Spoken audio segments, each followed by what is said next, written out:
Friends, ફિલહાલ ખ્યાતિમાં આપનું સ્વાગત છે। આજે આપણે તૈયારી કર્યા। મને એક સબસ્ક્રાઈબરે પૂછ્યું હતું કે હેર રિમૂવ કરવા માટેનો કોઈ પાવડર મને બતાવો ને। તો હવે આ જે બધી વસ્તુઓ છે ને એમાં આપણે 1% કોઈ પણ જાતનું કેમિકલ નથી નાખવાના। એટલે આમાં તમારે જેમ આપણે ચણાનો લોટ ને ચોખાનો લોટ ને બધું કરતા હોઈએ અને પછી એને લગાડીને અવળે હાથે આપણે જ્યારે એને ઘસતા હોઈએ ત્યારે ઓછું થઈ જાય, ધીમે ધીમે નીકળવા માંડે। નાના બાળકોને જ્યારે તમે નાનપણથી જ નવડાવો ત્યારે જ તમારે એવી રીતના કરો તો ધીમે ધીમેની રૂંવાટીઓ ઓછી થઈ જાય। અને બાકી તો તમારે વેક્સિંગને એ જ કરાવવું પડે।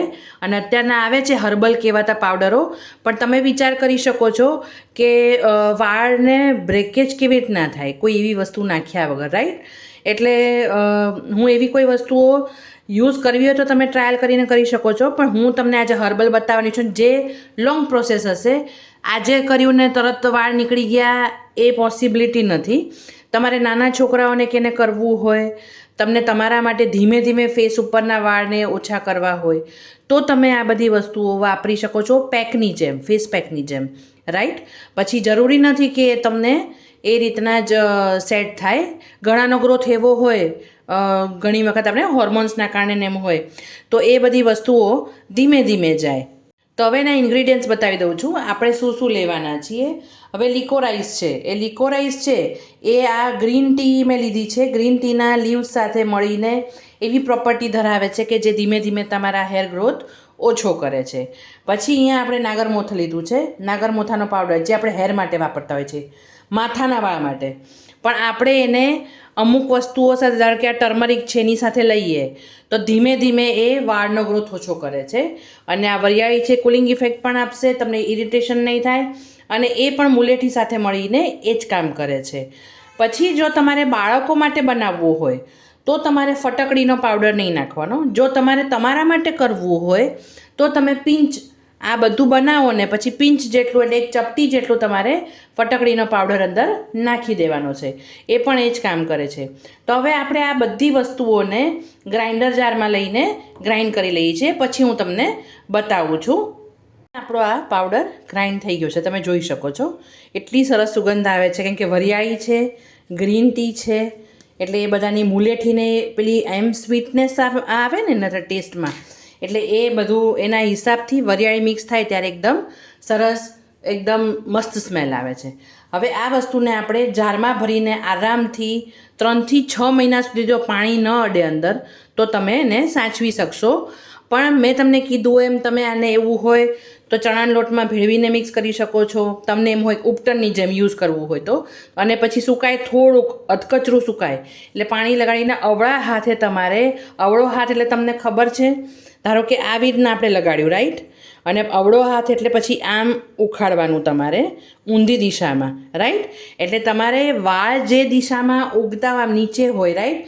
પછી તમારે લગાડીને નીચે કરવાનું, પછી જ્યારે પ્રેસ કરો ત્યારે આવી રીતના આમ ઊંધા હાથે તમારે કરવાનું છે, બરાબર? તો ધીમે ધીમે તમારો ગ્રોથ ઓછો થવા માંડશે।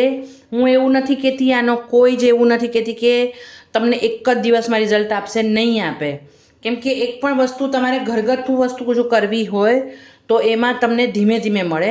બીજું મેં તમને કીધું એમ જો નાના બાળકોને યુઝ કરવું હોય તો એકદમ આ વસ્તુને તમારે એવું, ધારો કે આમ જોવા જાઓ તો આ થોડું કરકરું છે, રાઈટ?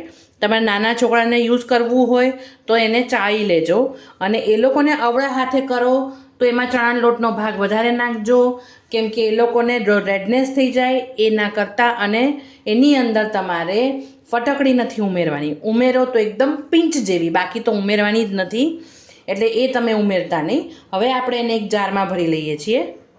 હવે તમે આ જોઈ શકો છો આપણી બોટલમાં ભરાઈ ગયું છે। મેં તમને કીધું એમ અંદર પાણીવાળો ભાગ ના જવો જોઈએ, નહીતર પાવડર બગડી જશે। તમે વધારે બનાવીને રાખી શકો છો। અને બાકી તો હું તો તમને કહું કે જનરલી તમે નાના છોકરાઓને જ્યારે નાનકડા જન્મે ને પછી જે આપણે ચોળવાનું, હવે તો જો કે ડૉક્ટરો ના પાડે છે, પણ એ કરો ને ત્યારે ચણાના લોટમાં ને એમાં જ તમે એને આ વાઇલ્ડ ટર્મરિકને એવી નાખીને થોડુંક એને પેલું કરીને પછી એનાથી જ ઉપટન કરો ને તો ધીમે ધીમે એના વાળ ઓછો ગ્રોથ થઈ જશે। ને તમે તમારા માટે કરવા માગતા હોય તો આ કોશિશ કરી શકો છો, ચોક્કસથી, પણ ધીમે ધીમે જશે। મેં તમને કીધું એમ એવું નથી કે આજે કર્યું ને કાલ જતું રહેશે, બરાબર છે. પણ ધીમે ધીમે તમારો ગ્રોથ ચોક્કસથી ઓછો થઈ જાય ફેસ ઉપરનો. હવે ઘણાને એવા પ્રશ્ન થશે કે આ નાગરમોથનો પાવડર લીધો છે તમે, તો નાગરમોથ તો જનરલી હેર ગ્રોથમાં ને એના ઓઇલમાં ને એમાં વપરાતું હોય, રાઈટ. પણ એની સાથે અમુક વસ્તુઓ જ્યારે મિક્સ થાય ત્યારે એને પછી એ તમારી સ્કિન પરથી હેર, અને એ પણ તમે એને અવળી દિશામાં ને એમાં મેં તમને કીધું એમને એમ કંઈ બ્રેક નહીં કરે તમારા વાળને, રાઈટ. પણ એ તમે અવળી દિશામાં એને કરો તો એના ઉપર પ્રેશર આવશે, એટલા માટે હેર તોડશે. બાકી જનરલી નાગરમોથ આપણને ખબર છે ત્યાં સુધી હેર ગ્રોથમાં ને એમાં વપરાતું હોય છે. પણ એ માથામાં સ્કિન ઉપરને એમ તમે લગાડો જ્યારે, ત્યારે આ લિકોરાઇઝ ને બધું મિક્સ થઈને થતું હોય, જ્યારે હળદર છે, વરિયાળી છે, બધું મિક્સ થઈને થાય, પ્લસ મેં તમને કીધું એમ ચપટી પેલું ફટકડી નાખી છે, એ બધા સાથે જ્યારે મળે ત્યારે એ હેર રિમૂવરનું કામ કરે છે. તમે એવું હોય તો એને ગૂગલ કરી શકો છો, સર્ચ કરી શકો છો આ બધાની શું હેર રિમૂવ કરવામાં ઉપયોગિતા છે, બરાબર છે. અને એક વખત તમે આ બધી વસ્તુઓ બનાવીને ટ્રાય કરી શકો છો ચોક્કસથી. ફ્રેન્ડ્સ, આવી જ નવી નવી રેમેડી રેસિપીઝ જોવા માટે મારી ચેનલને લાઇક કરો, શેર કરો અને સબસ્ક્રાઈબ કરો. Thanks for watching.